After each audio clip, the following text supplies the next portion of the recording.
राम जय राम, श्री राम जय राम, जय जय राम, श्री राम जय राम, जय राम, श्री राम जय राम, जय राम, श्री राम जय राम, जय राम, श्री राम जय राम, जय राम, श्री राम जय राम, जय राम, श्री राम जय राम, जय राम, श्री राम जय राम, जय राम, श्री राम जय राम, जय राम, श्री राम जय राम, जय राम, श्री राम जय राम, जय राम।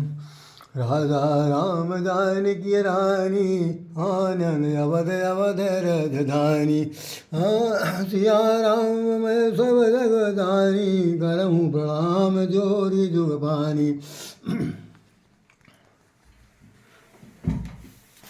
आज समस्त भगवान राम के भक्तों को कोटि कोटि नमन, मेरी तरफ से हृदय वंदन। आज एक वर्ष बीत गया तिथि के हिसाब से, आज उनकी स्थापना का कल दिवस होगा। वैसे आज तो पूजन पाठ हुआ, सरस हुआ, और अयोध्या नगरी में एक प्रकार का हर्षोल्लास है, 30 दिवसीय काम का कार्यक्रम हो रहा। राम ही एक ऐसा नाम है इस धरती पर कि उसके बाद दूसरा कोई राम शेष नहीं है, वह शेष है, और जीवन पर्यंत जब तक धरती रहेगी राम सूर्य के समान दैदीप्यमान रहेंगे। राजा राम जानकी रानी इनका नाम लिया जाता रहेगा। भगवान श्री कृष्ण कर्मयोगी कहलाए, मर्यादा पुरुषोत्तम राम कहलाए। एक ने चारित्रिक अभिनय किया, दूसरे ने योग के साथ कर्म का सिद्धांत सिखाया। फल पाने की आकांक्षा दोनों ने नहीं दी। भगवान राम के इस जन्म में यही लिखा हुआ कि जब जब होए धर्म की हानि, बाढ़ई असुर अधम अभिमानी, तब तब धरि प्रभु विदित शरीरा, हरे कृपा नित सज्जन पीड़ा। जब जब धर्म की हानि होती है भगवान अवतार लेते हैं और सज्जनों की पीड़ा का हरण करते हैं, राक्षसों का वध करते हैं। ये बात यदा धर्म से धर्मग्लानि होत वार्ता करके उसमें भी लिख दिया गया कि धर्म की जब हानि होती है मैं आता हूँ और सच्चे ढंग से अच्छे ढंग से धर्म की स्थापना करता हूँ। कहने का मतलब है कि धर्म के लिए भगवान को अवतार लेना पड़ता है, ये सत्य है। अभी आप लोगों ने सबने पिछले 1 साल से सुना होगा, बहुत जब तक स्थापना नहीं हुई थी, कि मेरे भगवान राम आएंगे, झोपड़ी के भाग जग जाएंगे, बहुत गाने पूरे वर्ल्ड फेम गाना हुआ।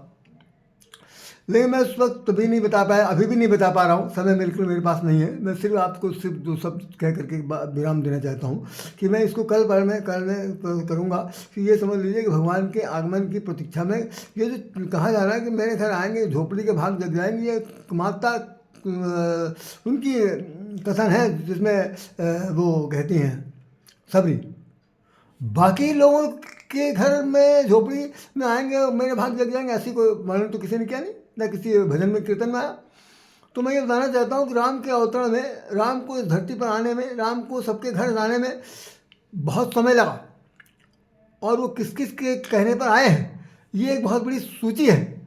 इसको जिस वक्त बताया जाएगा, समझाया जाएगा, तो देखेंगे पूरी रामचरितमानस को एक बार फिर से पढ़ना पड़ेगा प्रारंभ से अंत तक।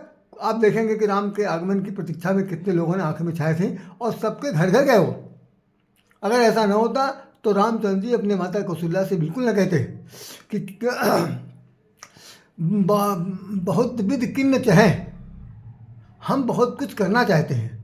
तो माता ने कहा कि अच्छा ठीक, कई कथा सुनाई, मात बुझाई, बहुत प्रकार सौविध है। तो माता जी ने कहा कि फिर तो अब तो आप आ ही गए हो, तो मेहरबानी से कम बच्चे तो बनी जाओ, तो कीजिए शिशुलीला। तो ठीक है, मैं आपके कहने से शिशुलीला का कुछ ना कुछ जरूर करूँगा, लेकिन मैं बहुत से काम करने के लिए आया हूँ। ये माता जी को उन्होंने समझा दिया था।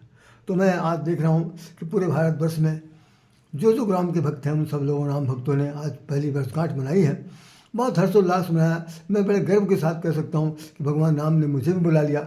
मैं उनके जन्मस्थली पर मैं भी गया था, और बहुत ही ऐसे सौभाग्य से मुझे वहाँ पर दर्शन हुए। मुझे ऐसा लगा जैसे भगवान राम स्वयं मुझे उंगली पकड़ के वहाँ तक अपने पास तक लेगा। भले ही वो उस रूप में नहीं दिखाई पड़े, लेकिन किसी न किसी को भेज दिया। 2 मीडिएटर मुझे मिल गए, उन्होंने मुझे वीआईपी की कोटे से ले गया करके 10 मिनट के अंदर जहाँ पर लाखों की संख्या में झूम था लगा हुआ था, मैं समझा दर्शन नहीं कर पाऊँगा, मैं 10 मिनट में भगवान के सामने खड़ा था। तो भगवान की बड़ी बड़ी महती कृपा मेरे ऊपर हुई और हमने भगवान के दर्शन कर लिए। उनको मैंने 10 मिनट में अपनी बात कह दी, भगवान ने अपनी बात मुझे मेरे कान में कुछ कह दिया, जो कुछ कह दिया। अब तो यही है, मैं इससे भी कहना चाहता हूँ कि जिसने सच्ची भक्ति की है वो संसार में भगवान को पालेगा, इसमें कोई शक नहीं। क्योंकि राम के लिए एक बात गोस्वामी जी ने किया, मैं इसी बात ख़त्म कर रहा हूँ कि ऐसो को उदार जग माही, ऐसो को उदार जग माही, ऐसो को उदार जग माही, बिनु सेवा जो द्रवय दीन पर, राम सरिस को नाही। इस संसार में ऐसा कौन देवता है भाई जो बिना किसी सेवा के, बिना किसी पुजाए वो किसी को प्रतिष्ठित हो जाता है। तो कृपा करने की भी क्षमता रखते हैं, भगवान सब पर कृपा करते हैं। तो गोस्वामी जी ने लिखा है कि बिना किसी सेवा के जो द्रवित हो जाए वो राम है, और ऐसा उदार चित्त वाला भगवान कोई नहीं हो सकता। तो उस भगवान का आप लोग संस्मरण करिए, स्मरण करिए, हृदय चित्त में बैठाइए। और जो इस वक्त विकराल रूप धारण हो रहा है सामाजिक परिवेश का, उसके साथ सामना करने के लिए भी राम को अपने साथ लेकर चलिए। क्योंकि कदम कदम पर भगवान ही अगर साथ नहीं देगा तो और कौन साथ देगा भाई, कौन साथ देगा।